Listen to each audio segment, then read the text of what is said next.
Okay, so here's what's weird. Obviously, finding my car was a good thing. It started, another good thing. I got a lot of the snow off it, still need to do more. Here's my driveway. I'm just backing up. So you can see what I had to dig out of.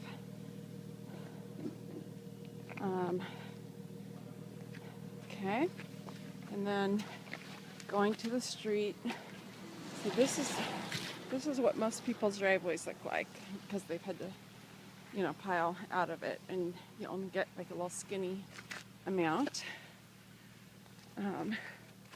Here's sidewalk. A lot of this is shoveling, so it's probably our 30 plus inches, and then adding that on top of it. So I'm gonna try to move my car back. I don't think it's gonna work because if you can see, the front of my car is inaccessible still.